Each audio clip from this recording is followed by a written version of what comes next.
Dari kejauhan aku melihat sosok lelaki tua berbusana serba hitam dengan tongkat di genggaman tangannya. Kalian dengar kan? Sekarang ada suara alunan gamelan. Dan saat aku membuka pintu tenda, aku benar-benar dikagetkan dengan pemandangan dua temanku. Dalam keadaan bugil, aku berharap mereka semua berhasil membebaskan Fajar dari tubuh Dila. Teman-teman yang lain belum berhasil membebaskan keduanya. Sebab mereka tak kunjung keluar dari dalam tenda dan segera menyelamatkan diri mereka.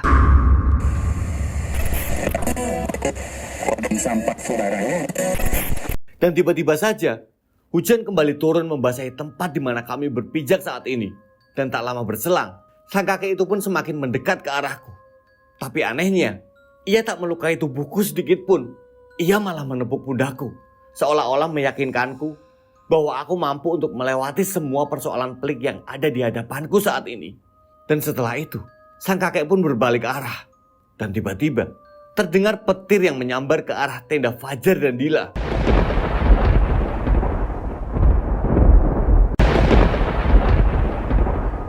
Bersamaan dengan petir yang menyambar, sosok kakek tua yang semula berada di hadapanku pun menghilang seketika. Dan sontak, hal tersebut pun membuatku benar-benar kaget dan tak mampu berucap satu kalimat pun. Kemana perginya kakek tua itu? Bukankah dia akan mencelakaiku dan juga teman-temanku karena kami sudah melakukan kesalahan? Lantas aku pun kemudian berpikir bahwa mungkin saja sosok kakek tua itu bukanlah sosok yang jahat, melainkan ia sudah datang untuk menyelamatkan kami dari persoalan yang sedang menjerat kami saat ini.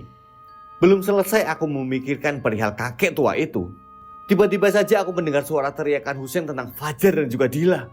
"Bi, Abi, Fajar dan Dila udah lepas, Bi!" teriak Husein dari dalam tenda. Sepertinya sambaran petir tadi membuat keduanya terpisah satu sama lain. Aku pun langsung bergegas menuju ke dalam tenda. Aku meminta agar kedua tubuh telanjang Fajar dan Dila lekas ditutupi. Kondisi keduanya pingsan dan tidak sadarkan diri. Aku meminta tolong Tari untuk mengurus Dila, sementara aku yang akan membantu untuk mengurus Fajar. Pakaian yang sebelumnya mereka tanggalkan kami pakaikan lagi dengan hati-hati. Meskipun tenda Fajar baru saja tersambar petir, namun tak ada bekas sedikit pun, seolah semuanya baik-baik saja. "Kita biarkan dulu mereka istirahat ya, sampai semuanya siuman," ucapku kepada teman-temanku. Saat itu hujan pun kembali mereda, sehingga kami bisa menunggu keduanya siuman di depan tenda. Hujan seakan tahu skenario alam yang sedang berjalan menghampiri rombongan kami. Ia pun datang dan pergi tanpa permisi. "Malam ini benar-benar malam yang sangat melelahkan," ucapku. "Terus kakek bungku itu kemana, Bi?" tanya Tari tiba-tiba. Kakek itu menghilang, berpapasan dengan sambaran petir yang tadi menyambar ke arah tenda Fajar, ucapku kepada Tari. "Tapi kamu baik-baik aja kan, Bi?" tanya si Tari. "Iya, Tar. Beruntung aku masih diberikan keselamatan ya, Tar," ucapku kepadanya. "Iya, Bi. Syukurlah kalau begitu, Bi," jawab dari si Tari. Hari pun semakin larut. Kami semua benar-benar merasakan lelah yang sungguh hebat. Kejanggalan-kejanggalan terus datang satu persatu menghampiri kami. Satu persatu makhluk penghuni laut pun datang membayangi kami, sehingga kami sulit untuk bernafas lega karena terus dibayang-bayangi dengan perasaan takut. Rasanya kami sangat ingin malam ini segera berakhir. Setidaknya kami bisa menatap sinar matahari pagi dengan perasaan lega. Namun nyatanya, malam itu masih menjadi malam yang teramat panjang bagi kami semua. Karena tak berselang lama, Fajar dan Dila pun akhirnya sadarkan diri. Tari yang sedang menunggu keduanya di dalam tenda, ia pun bergegas memberitahukannya kepada kami semua yang malam itu sedang berada di luar tenda. "Fajar dan Dila sudah sadar," teriak dari Tari. Kami pun bergegas untuk memastikan kondisi keduanya. Dan beruntung, keduanya dalam keadaan baik-baik saja, meskipun wajah keduanya nampak begitu lemah. Saat kami datang menghampiri keduanya, Fajar dan Dila tiba-tiba meneteskan air mata. Keduanya memohon ampun kepada kami semua. "Maafkan aku ya teman-teman, karena aku semuanya menjadi kacau dan kita semua dalam keadaan tidak baik-baik saja. Maafkan aku ya teman-teman," ucap Fajar sembari meneteskan air matanya. "Ampuni kami, tolong ampuni kami," ucap dari si Dila. Keduanya benar-benar memohon pengampunan kepada kami semua. Mereka merasa sangat bersalah karena sudah melakukan hal buruk dalam pendakian ini, hingga mengakibatkan kami semua dalam keadaan yang cukup mengkhawatirkan. Banyak makhluk gaib berdatangan, dan alam pun seolah-olah menunjukkan amarahnya kepada kami. Sontak, permohonan maaf keduanya membuat kami semua tertegun seketika. Karena aku tidak ingin semua persoalan menjadi panjang dan semakin rumit, Akhirnya aku pun memberanikan diri membuka suara untuk mewakili semua teman-teman yang ada. Kami sudah memaafkan kalian kok. Yang penting, setelah ini kalian harus bisa jaga sikap dan juga jaga lisan kalian. Ingat, kita masih harus menempuh perjalanan turun yang tidak sebentar. Dan kita semua belum benar-benar dipastikan selamat. Ucapku kepada mereka. Benar apa yang dikatakan Abi, aku pun sebenarnya menyesal karena turut serta bergabung dalam pesta miras yang dilakukan oleh Fajar. Aku benar-benar gak mampu untuk berpikir panjang. Tambah dari Imron. Iya, kami juga, ucap Husein dan Hasan dengan kompak. Yaudah, lebih baik sisa miras yang kamu bawa segera dibuang, supaya saat perjalanan turun nanti, kita sudah tidak lagi membawa hal buruk dalam rombongan kita. Dan sebagai langkah antisipasi, aku harap kamu dan Dila bisa lebih menjaga jarak. Meskipun aku tahu kalau kalian gak bakal berbuat mesum lagi. Namun aku hanya ingin mengantisipasi saja segala kemungkinan yang bisa saja terjadi, ucapku kepada mereka. Fajar pun mengikuti apa yang aku ucapkan. Sisa botol miras yang ada segera diambil dari dalam tasnya. Dan setelah itu, ia pun bergegas untuk membuang minuman itu dan segera menguburnya dalam-dalam. Meskipun dari raut wajah Fajar, terlihat dengan jelas kalau ia tidak begitu ikhlas untuk merelakan minuman keras yang sudah dibelinya itu. Biarlah kesalahan fatal yang diperbuat keduanya menjadi pembelajaran berharga bagi kami, agar kami bisa lebih berhati-hati dalam bersikap selama pendakian ini. Terlebih lagi, perjalanan kami untuk sampai di base camp masih sangatlah jauh. Perasaanku pun menjadi jauh lebih lega dibandingkan dengan sebelumnya. Terlebih lagi, setelah mendengar permohonan maaf yang secara langsung dilontarkan oleh Fajar dan juga Dila. Selain itu, beberapa teman lain pun mengakui kekhilafan yang sempat mereka lakukan, yaitu ikut berpesta minuman dalam pendakian ini. Setelah ini, lebih baik kita semua bergegas untuk pulang, supaya kita bisa sampai sebelum Fajar datang. Semoga semuanya berjalan sesuai dengan rencana kita ya, ucapku kepada teman-temanku. Terus, tenda dan yang lainnya gimana, Bi? Tanya si Hasan. Ya kita harus kemasi dulu semuanya, ucapku. Iya, rasanya pendakian kali ini benar-benar melelahkan ya, ucap dari Tari. Tari, sabar ya Tar, ucapku kepadanya. Tari, maafin aku ya Tari, ucap si Dila dengan nada yang lirih. Tari pun akhirnya segera memeluk Dila.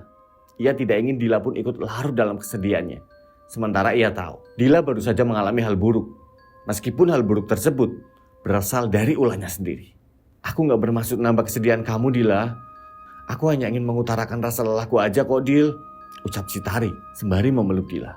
Iya, kalau saja aku dan Fajar tidak berbuat hal buruk, tentu kita semua sudah sampai di base camp. Dan kita semua pun pasti bisa istirahat dengan lega, ucap si Dila dengan nada penyesalan. Shh, udahlah Dila, semua udah terjadi. Jangan terus salahkan diri kamu Dil. Kita akan sampai ke base camp dengan selamat, tanpa ada satu orang pun yang tertinggal, tegas dari si Tari. Aku pun cukup kagum dengan hati lapang yang telah ditunjukkan oleh Tari. Meskipun aku tahu betul, ia begitu lelah. Namun ia berusaha untuk tetap menjaga kondisi Dila agar tidak semakin drop. Sebab jika kondisi Dila semakin drop, maka perjalanan kami untuk turun dari Lawu pasti akan kembali terhambat. Dan artinya, kami akan semakin lama sampai di base camp pendakian Gunung Lawu. Setelah itu aku dan teman-teman pun bergegas untuk membongkar tenda kami. Kami saling bekerja sama dengan baik agar bisa membongkar dua tenda kami dalam waktu yang singkat. Kondisi kaki Dila saat itu belum cukup pulih untuk bisa berjalan sendiri. Dan alhasil, aku dan Tari pun saling bahu-membahu untuk memapahnya turun ke bawah. Aku tidak ingin melibatkan Fajar dalam hal ini, karena aku cukup khawatir kejadian serupa akan terulang kembali. Sementara itu, tas bawaan milikku dan juga Tari kami titipkan kepada Hasan dan juga Husein. Sementara untuk tas milik Dila, kami titipkan kepada Imron. Kami benar-benar saling bahu-membahu dalam hal ini. Aku pun meminta Imron untuk berjalan di urutan paling depan, sekaligus untuk memberikan arahan kepada kami agar kami tidak salah dalam mengambil langkah. Sementara Hasan dan Husein, mereka berada di barisan paling belakang. Jalanan yang kami pijaki cukup licin dan juga terjal. Sebab hujan belum lama turun dan membuat semua jalur pendakian menjadi sangat licin. Pelan-pelan aja ya Im, jalannya licin banget, ucapku kepada si Imron. Iya Bi, siap Bi. Aku akan pilih jalur yang tidak begitu licin dan juga tidak begitu terjal kok Bi. Belum begitu jauh kami melangkah. Tiba-tiba saja kami mendengar suara cekikikan yang terdengar bersaut-sautan.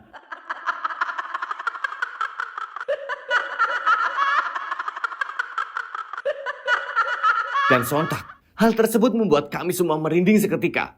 Namun Husein terus memberikan arahan kepada kami untuk tidak menoleh sedikit pun ke arah manapun.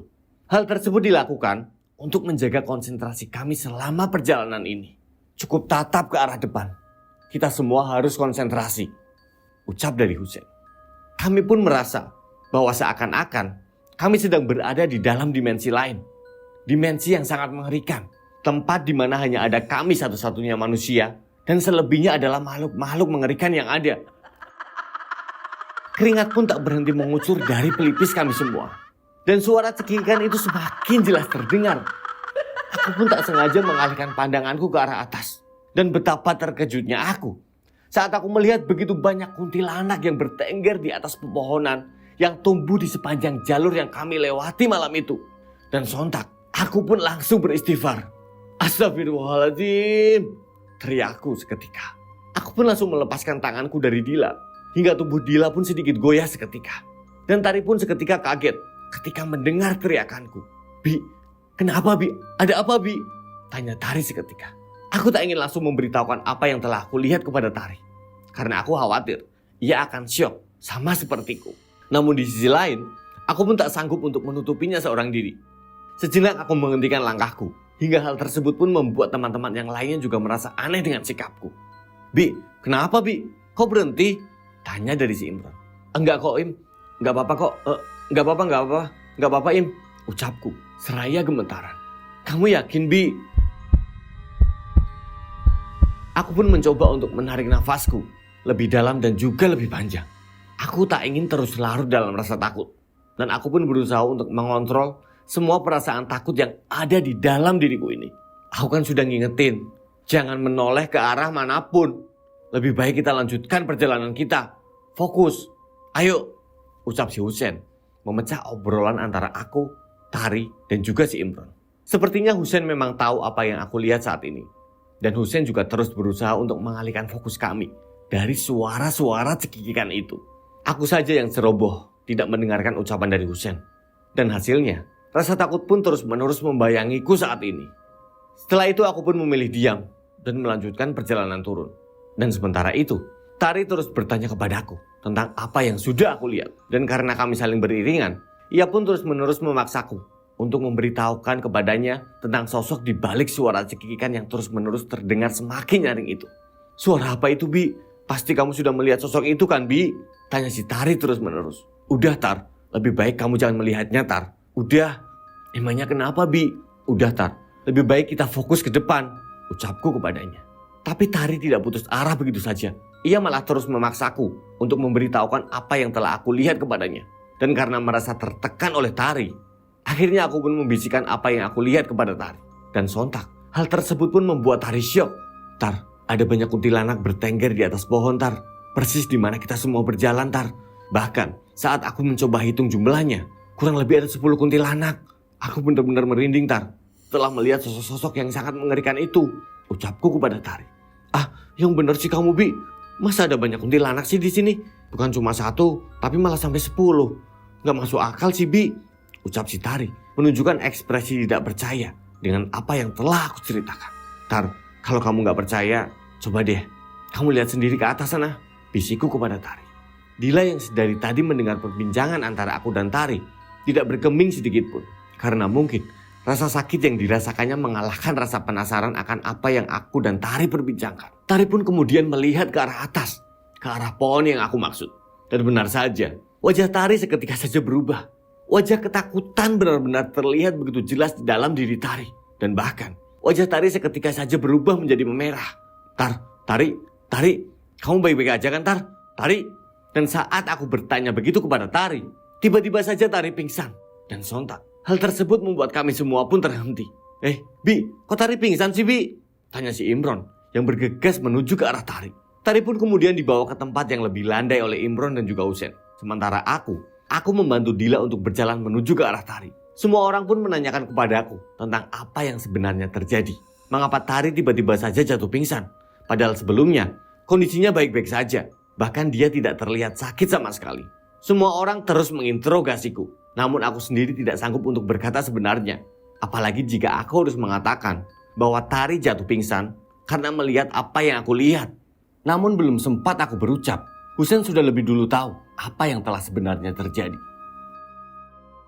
Ia pun kemudian memarahiku karena aku tidak menuruti dengan apa yang diucapkan olehnya. Husein memang memiliki kekuatan khusus seperti indera keenam, sehingga ia pun tahu betul apa yang ada di sekitar kami. Terlebih lagi, suara cekikikan yang terus terdengar tanpa henti. Bahkan sampai detik ini pun, suara cekikikan itu masih saja terdengar. Sudah aku peringatkan, jangan menoleh ke arah manapun, ucap Husein kepadaku. Maaf Sen, maaf. Aku benar-benar gak sengaja menoleh ke arah atas hingga aku melihat semua makhluk yang sangat mengerikan itu. Begitu juga dengan Tari. Tari terus memaksaku untuk mengatakan apa yang sudah aku lihat. Dan karena dia terus mendesakku, akhirnya aku pun dengan terpaksa memberitahukannya kepada Tari. Aku gak tahu jika kejadiannya akan seperti ini, Sen, ucapku kepada Husein. Ya udah, untuk pembelajaran saja. Nanti semisal di perjalanan ke depan, aku memberikan peringatan kepada kalian untuk tidak berhenti ataupun tidak menoleh ke arah manapun. Tolong percaya itu. Sebab percaya apa nggak percaya, kita semua dalam situasi yang kurang baik. Banyak sekali makhluk penghuni lawu yang sedang mengawasi kita. Karena kita telah melakukan kesalahan dalam pendakian ini. Beruntung ada Husein di tengah-tengah rombongan kami. Meskipun dari awal, dia tidak terlalu banyak bicara. Dan bahkan, dia juga turut bergabung dalam pesta miras yang dilakukan oleh Fajar. Namun setidaknya, kemampuan indera keenamnya mampu membawa dia menjadi sosok yang lebih bijak. Dan terus mewanti-wanti kepada kami semua apabila ada hal goib yang tiba-tiba saja datang menghampiri kami semua. Dan setelah itu, kami semua pun fokus untuk menyadarkan Tari.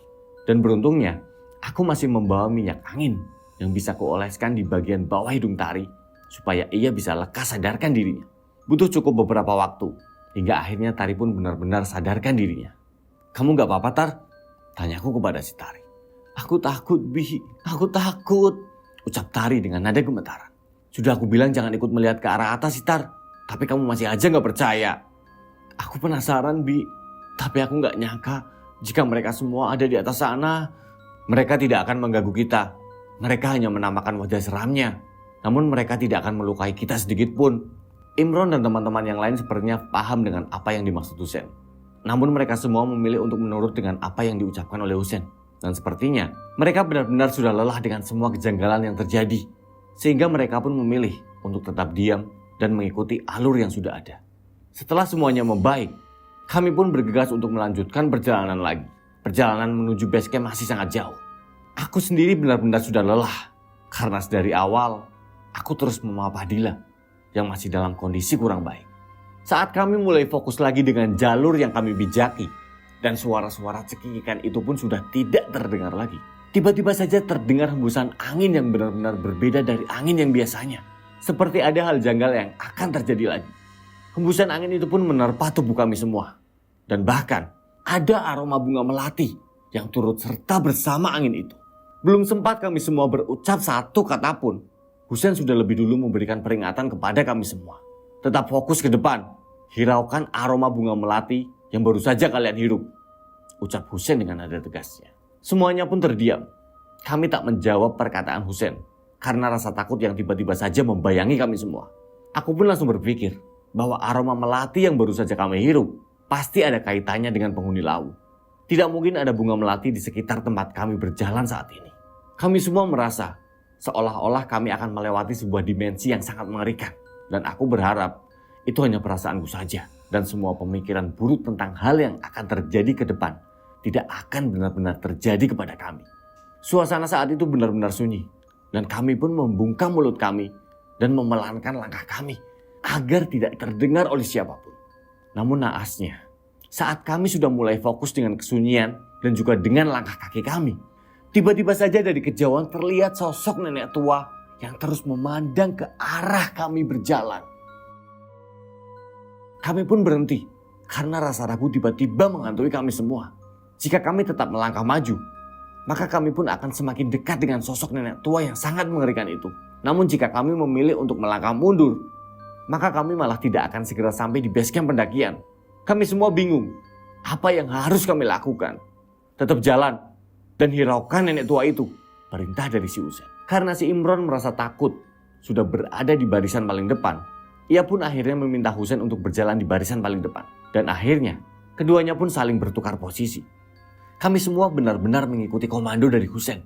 Meskipun dalam rombongan ini aku adalah leadernya. Namun jika berkaitan dengan hal-hal goib, aku pun tidak berani sama sekali. Dan saat kami melewati nenek tua itu, tiba-tiba saja kami melihat sosok-sosok lain yang ada di belakang nenek tua itu. Terlihat ada ribuan makhluk mengerikan di belakang nenek tua itu, yang membuat konsentrasi kami semua pun seketika menjadi buyar. Dan karena rasa takut, akhirnya kami semua pun berlari tanpa arah. Kami semua saling berpencar. Padahal Husein sudah mengingatkan jika kami harus tetap fokus. Namun rasa takut yang kami alami benar-benar menepis semua ucapan dari Husein. Kami merasa seperti dikejar-kejar oleh nenek tua beserta antek-anteknya tersebut. Dan karena hal tersebut, akhirnya kami pun melupakan Dila yang sedang dalam kondisi kurang baik.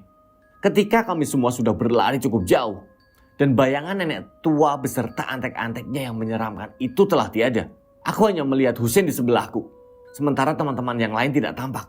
Dan aku yakin mereka semua pun terpencar ke arah yang tidak jelas. Entah ada yang tertinggal atau mungkin malah ada yang sudah jalan terlebih dahulu. "Husein, gimana ini? Yang lain pada di mana, Sen?" Tanya aku kepada si Husein. "Udah aku peringatkan untuk tetap fokus, tapi kalian malah memilih untuk lari. Gak jelas," ucap dari si Husein. "Sen, mereka benar-benar mengerikan, Sen. Wajar, Sen, kalau kami semua ketakutan. Ya udah, mau gak mau kita harus cari mereka semua sampai dapat. Kita harus menolong Dila lebih dulu, Sen. Aku yakin dia gak jauh dari tempat awal kita berlari, Sen." "Iya, Bi. Semoga saja dia baik-baik aja." Aku dan Husein pun kembali berbalik arah menuju tempat awal di mana kami semua berlari dan juga berpencar. Sepanjang perjalanan aku pun memanggil satu persatu nama teman-temanku, berharap mereka semua mendengar teriakanku. Sudah beberapa langkah kami berjalan, namun kami tak kunjung menjumpai siapapun. Aku pun sempat hampir putus asa. Namun Husein terus mengingatkanku bahwa aku juga harus bisa bertanggung jawab atas persoalan ini. Dan terlebih lagi, aku adalah leader dari rombongan pendakian ini. Tepat di tepi jurang, aku melihat ada 3 pendaki yang terlihat tidak asing bagiku. Dan aku pun segera mengajak Husein untuk pergi ke arah itu. "Itu seperti mereka, Sen. Ayo kita ke sana, Sen," ucapku kepada Husein. Kami pun bergegas untuk menghampiri 3 pendaki yang saat itu terlihat tidak baik-baik saja. Dan benar saja, saat kami sampai di tepi jurang, ternyata 3 orang pendaki itu adalah bagian dari rombongan kami sendiri. Dan mereka adalah Imron, Hasan, dan juga Tari. Aku pun sedikit lega ketika berhasil berjumpa dengan mereka bertiga. Aku langsung memastikan kondisi ketiganya yang terlihat tidak baik-baik saja. Tubuh mereka benar-benar kotor. Tas yang mereka bawa pun tidak ada bersama mereka. Wajah mereka terlihat benar-benar lelah dan banyak luka yang ada di tubuh ketiganya. "Kalian baik-baik aja kan?" Tapi mereka tak menjawab pertanyaanku. Nafas mereka benar-benar terengah-engah. Aku pun lantas menanyakan keberadaan Fajar dan juga Dila yang kebetulan tidak bersama mereka saat itu. "Fajar sama Dila kemana? Kok mereka gak bareng kalian sih?" Tanya aku kepada mereka. Dan saat aku menanyakan perihal Dila dan Fajar, ketiganya justru menangis histeris. Seolah-olah mereka menunjukkan bahwa peristiwa buruk telah saja terjadi kepada mereka berdua. Dan sontak, tangisan ketiganya membuat aku dan Husein kebingungan. Karena di antara mereka, tak ada satupun yang bersedia untuk membuka suara. Ada apa? Kenapa kalian malah nangis?" Tanya aku kepada mereka. "Dila sama Fajar, mereka baik-baik aja kan?" Tanya dari si Husein. Aku pun terus memaksa ketiganya untuk membuka suara. Aku ingin mereka menceritakan apa yang sebenarnya telah terjadi. Apakah mereka masih tertinggal di belakang? Atau justru mereka sudah jalan terlebih dahulu? Dan saat aku mendesak ketiganya, akhirnya Imron pun bersedia untuk membuka suara. Dan ia pun menceritakan bahwa hal buruk baru saja menimpa mereka berlima.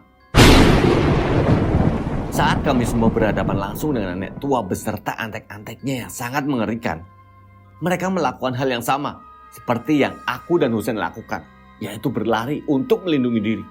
Namun saat aku dan Husein berlari ke arah depan, justru mereka semua berlari ke arah jurang. Mereka semua gak tahu jika langkah yang mereka ambil adalah salah, karena mereka tidak melihat jalur di depan dan tidak berhati-hati akibat rasa takut yang tidak mampu mereka bendung lagi. Mereka semua terjerumus ke dalam jurang yang begitu curam. Dan beruntungnya, Imron, Hasan dan juga Tari, mereka berhasil memegang ranting pohon yang berada tak jauh dari tepi jurang. Ketiganya lantas berjuang sekuat tenaga untuk melepaskan beban yang mereka bawa dan berusaha untuk segera naik ke atas. Dengan susah payah, ketiganya pun berhasil selamat dari jurang yang sangat curam. Akan tetapi, tidak dengan Fajar dan juga Dila. Mereka berdua terperosok ke dalam jurang saat Fajar mencoba untuk menyelamatkan Dila. Dan mereka bertiga tidak tahu lagi bagaimana nasib Dila dan juga Fajar. apakah mereka selamat atau mereka justru tidak selamat.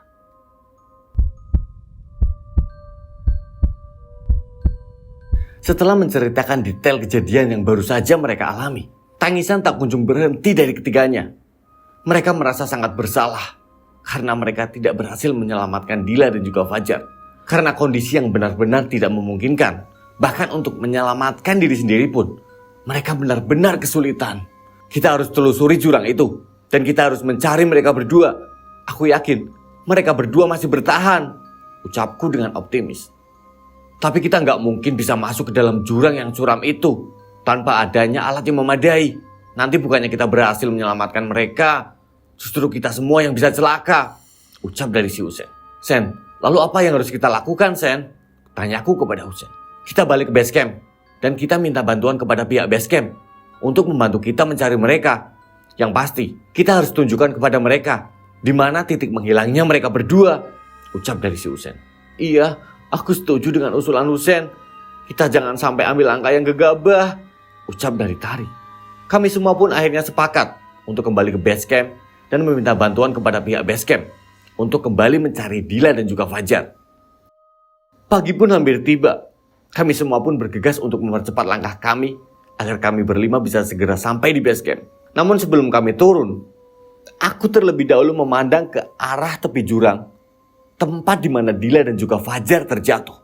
Dan saat aku memandang ke arah sana, tiba-tiba saja aku melihat bayangan kakek tua yang sebelumnya sempat aku temui saat Fajar dan Dila masih dalam keadaan gancet. Kakek itu lagi. Apa dia akan menyelamatkan Dila dan juga Fajar ya? Tanyaku dalam hatiku.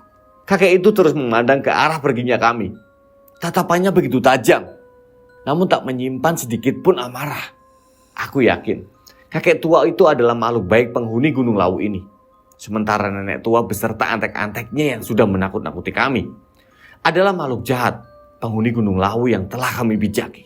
Aku berharap adanya sosok kakek tua itu menjadi sebuah petunjuk bahwa Dila dan Fajar masih bisa diselamatkan. Dengan perasaan tak menentu dan dengan langkah yang tertatih-tatih, kami pun akhirnya sampai di base camp pendakian Gunung Lawu. Dan kedatangan kami mengundang perhatian banyak orang yang ada di base camp. Penampilan lusuh kami dan juga wajah kami yang tak beraturan menyiratkan banyaknya kejadian buruk yang telah kami alami sepanjang pendakian. Petugas base camp yang sebelumnya sudah tahu bahwa jumlah kami adalah 7 orang, seketika bertanya, karena ketika kami sampai dengan jumlah yang sudah berkurang, 2 teman kalian pada kemana? Tanya dari petugas itu. Aku sebagai leader pun lebih dahulu menyuruh teman-temanku yang lain untuk beristirahat. Sebab aku tahu betul jika mereka semua benar-benar merasa sangat kelelahan. Dan setelahnya, aku pun mendekat ke arah petugas base camp dan segera menceritakan apa yang telah terjadi di dalam pendakian kami. Bang, 2 teman kami jatuh ke dalam jurang. Tolong bantu selamatkan mereka, Bang, ucapku kepada para petugas. Loh, kok bisa? Kalian gak hati-hati? Kalian gak baca peta yang saya beri? Tanya dari petugas itu. Bukan itu permasalahannya, Bang. Ada banyak hal yang kami alami saat pendakian. Aku bakal ceritain semua kejadiannya, Bang, ucapku kepada petugas. Dan setelah itu, aku pun menceritakan semua kejadian yang aku alami sedetail mungkin. Dari mulai kesalahan Fajar yang berpesta minuman keras, kesalahan dari Fajar dan Dila yang sudah bercumbu di atas gunung hingga keduanya gancet, sampai makhluk-makhluk goib yang terus berdatangan silih berganti, mengganggu perjalanan kami. Hingga pada puncaknya, ada banyak sekali makhluk mengerikan yang terlihat akan menyerang kami. Hingga kami pun lari terbirit-birit saling berpencar dan tidak memperhatikan jalan. Hingga akhirnya Dila dan Fajar pun berakhir di dalam jurang. Respon dari penjaga base camp menunjukkan rasa tidak percaya dengan apa yang telah terjadi kepada rombongan kami. Namun, petugas base camp menanggapi bahwa semua hal buruk yang menimpa kami semua adalah ulah kami sendiri yang telah lalai dan juga mengabaikan peraturan tidak tertulis yang ada di Gunung Lawu, di mana seorang pendaki dalam melakukan pendakiannya harus terus menjaga sikap dan juga menjaga lisan. Jangan berbuat mesum dan jangan sampai berbuat hal-hal yang bisa mengotori tanah Gunung Lawu ini, karena akibatnya tentu akan sangat fatal. Dan sekarang pun terbukti kedua teman kami menjadi korban atas hal buruk yang telah kami lakukan. Saya akan kerahkan tim untuk segera melakukan pencarian dan kita akan memulai pencarian siang nanti. Dan mudah-mudahan teman kalian masih bisa selamat, ucap dari petugas base camp. Apa kami boleh ikut, Pak? Tanyaku kepada mereka. Yang laki-laki boleh ikut, tapi yang perempuan usahakan jangan. Kita khawatir kondisi dia akan melemah saat di atas nanti, ucap dari petugas base camp. Baik bang, aku akan kondisikan itu. Dan sebelumnya, terima kasih banyak ya bang, ucapku kepada para petugas. Aku pun bergegas untuk menghampiri teman-temanku yang saat itu sedang beristirahat. Aku memberikan semua informasi yang aku dapatkan dari para petugas base camp kepada mereka semua. Bahwa pencarian akan dilakukan siang nanti dan Tari bisa menunggu di base camp. Tidak perlu turut serta dalam pencarian. Awalnya Tari sangat ingin bergabung dalam pencarian Dila dan juga Fajar. Namun setelah aku memberikan pengertian kepadanya, akhirnya Tari pun mau mengerti. Dan dia pun bersedia untuk menunggu di base camp sampai pencarian Dila dan juga Fajar selesai. Singkat cerita, hari pun mulai beranjak siang. Petugas base camp yang berjumlah 4 orang mulai menyiapkan perlengkapan yang akan memudahkan kami semua dalam pencarian. Dan aku pun diminta untuk bergabung dengan mereka bersama ketiga temanku yang lain. Kita akan memulai pencarian. Tolong kalian arahkan titik di mana kedua teman kalian sudah terjatuh. Perintah dari para petugas base camp. Kami pun segera memulai pencarian menuju ke jurang di mana Dila dan Fajar terjatuh. Meskipun aku dan ketiga temanku merasakan lelah yang cukup hebat, namun kami berusaha untuk tetap kuat demi keselamatan kedua teman kami. Sesekali kami pun beristirahat untuk sekedar melepaskan lelah. Dan setelahnya, pencarian pun kembali dilanjutkan. Aku sendiri benar-benar tidak pernah menyangka akan berada di titik saat ini. Titik di mana kami semua merasakan hal buruk yang tak kunjung usai. Dan justru, hal buruk terus datang silih berganti. Pendakian ini benar-benar pendakian yang sangat melelahkan. Dan rasanya, aku benar-benar kapok mendaki. Karena terlalu banyak hal pelik yang aku alami selama pendakian di Gunung Lawu ini. Kami semua pun akhirnya sampai di jurang, tempat di mana Fajar dan Dila terjatuh. Para petugas segera bergegas untuk mengeluarkan perlengkapan yang mereka bawa. Dan setelahnya, satu persatu dari mereka pun masuk ke dalam jurang untuk segera mencari keberadaan mereka. Kami pun diminta untuk menelusuri tepi-tepi jurang dan tempat sekitar untuk meminimalisir segala kemungkinan yang ada. Kami semua terus berjalan menyusuri tepi jurang untuk memantau kondisi jurang sekaligus mencari petunjuk tentang keberadaan keduanya. Dan tak berselang lama, aku mendengar salah satu petugas berteriak memberikan tanda bahwa Dila dan Fajar berhasil mereka temukan. Teman kalian ada di sini, teman kalian ada di sini, teriak dari petugas. Iya bang, tolong selamatkan mereka bang, teriakku kepada petugas itu. Para petugas itu pun bergegas mengangkat tubuh Dila dan Fajar ke permukaan. Sementara aku dan ketiga temanku yang lain mencoba untuk menangkap mereka dari tepi jurang. Itu benar-benar proses evakuasi yang sangat dramatis. Dan setelah sampai di tepi jurang, aku pun memastikan nadi kedua temanku itu. Dan beruntungnya, nadi keduanya masih ada, meskipun sangat lemah. Tubuh keduanya benar-benar penuh dengan luka. Darah pun bahkan mengucur di mana-mana. Kita harus segera membawa mereka ke klinik terdekat. Mereka masih hidup. Kami semua merasa sangat lega. Sebab keduanya ternyata masih dalam kondisi hidup. Dan kami pun segera membawa mereka turun dengan tandu seadanya. Kami berjalan cepat agar kondisi keduanya tidak semakin memburuk. Sesampainya di base camp, kami langsung membawa keduanya ke klinik terdekat untuk segera dilakukan pemeriksaan. Sementara Tari, aku perintahkan untuk memberikan kabar kepada orang tua Dila dan juga orang tua Fajar agar mereka bisa datang untuk melihat kondisi keduanya yang cukup mengkhawatirkan. Kondisi kedua pendaki ini cukup kritis. Mereka harus segera dibawa ke rumah sakit yang ada di kota untuk segera dilakukan tindakan, ucap salah satu dokter di klinik kecil yang tak jauh dari base camp pendakian. Kami semua pun akhirnya membawa Dila dan Fajar ke rumah sakit yang ada di kota dengan bantuan ambulan yang ada di klinik. Perasaan haru benar-benar berkecamuk di dalam diri kami berlima. Kami tidak pernah menyangka jika kondisi Dila dan juga Fajar akan seburuk ini. Wajar saja keduanya jatuh ke dalam jurang yang cukup curam, sehingga pasti sangat banyak luka yang bersarang di tubuh keduanya. Terlebih Dila yang sebelumnya memang sedang mengalami cedera di kaki kanannya. Singkat cerita, sesampainya di rumah sakit, dokter jaga langsung bergegas untuk memeriksa keduanya. Kondisi keduanya benar-benar sangat memprihatinkan. Keduanya harus dirawat secara intensif di rumah sakit dan sangat diperlukan persetujuan dari wali keduanya. Dan tak berselang lama, orang tua Dila dan Fajar pun datang. Mereka pun langsung menyetujui adanya perawatan intensif untuk anak-anaknya tersebut. Orang tua keduanya lantas menginterogasi kami satu persatu untuk menanyakan apa yang sebenarnya telah terjadi saat pendakian di Gunung Lawu itu. Aku pun menceritakan semua detail kejadiannya kepada orang tua keduanya. Mereka terlihat begitu syok. Mereka pun tidak habis pikir jika anak-anak mereka akan melakukan hal buruk hingga berimbas secara langsung dalam hidup keduanya. Aku dan keempat temanku yang lain pun berpamitan untuk kembali ke rumah lebih dahulu. Sebab orang tua kami pun tentunya khawatir karena kami tak kunjung pulang. Kami pun berencana untuk menjenguk mereka lagi besok lusa. Kedua orang tua Fajar dan Dila pun berterima kasih karena kami semua telah berusaha sebaik mungkin untuk menolong anak-anak mereka. Dan semenjak saat itu, kondisi Fajar dan Dila pun semakin menurun. Keduanya dirawat di ruang ICU karena mengalami koma. Sudah hampir 1 bulan penuh mereka mengalami koma dan tak kunjung sadarkan diri. Banyak sekali pembelajaran yang kami dapatkan dari peristiwa naas yang kami alami. Sangat penting untuk menjaga lisan dan sikap saat pendakian. Sebab jika salah satunya dilanggar, maka hal buruk pun akan datang. Dan balasan dari perbuatan buruk yang kami lakukan pun pasti akan diperoleh secara setimpal. Maka dari itu, tetaplah menjaga sikap dan juga lisan saat mendaki agar selamat sampai pulang nanti. Nah, itu tadi cerita mengenai sebuah gunung, ya kan? Dan di mana ada sepasang kasih yang kurang ajar, berbuat seenak hati, ya kan? Dan akhirnya mendapatkan ganjarannya, imbasnya dari perbuatan sepasang kekasih tersebut dan sahabat-sahabatnya. Gitu. Nah, buat teman-teman yang di rumah punya cerita menarik, cerita horor, misteri segala macam, kalian bisa kirimkan. Caranya gampang sekali. Kalian ini lihat ke handphone, diketik per paragraf atau per kalimat, sekali lagi ya, diketik per paragraf atau per kalimat. Oke, ya. Nah, ini nama yang mau disamarkan mana jelas, jangan sampai di kemudian hari ada beberapa tokoh-tokoh yang memang di situ tidak terima dengan cerita yang sudah dibawakan. Gitu. Alangkah baiknya ini diperjelas nama yang mau disamarkan atau tidaknya gitu ya.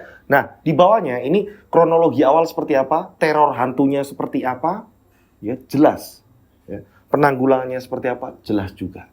Gitu ya. Sekali lagi dikirim per paragraf atau per kalimat. Kirimnya kemana? Kalian bisa langsung kirim ke DM Instagram saya @dodosinjo atau kalian bisa kirim ke nomor WhatsApp saya 085870433336. 3-nya 4 kali. Saya ulang 085870433336. 3-nya 4 kali. Oke. Seperti biasa dikasih nama dan nama kota kalian. Oke. Nah, saya berdoa mudah-mudahan penikmat channel Raudio ini banyak rezeki melimpah. Amin. Selalu dilindungi Allah Subhanahu wa taala. Amin. Dijauhkan dari mara bahaya. Amin. Panjang umur saya selalu. Amin. Yoskai. Raudio.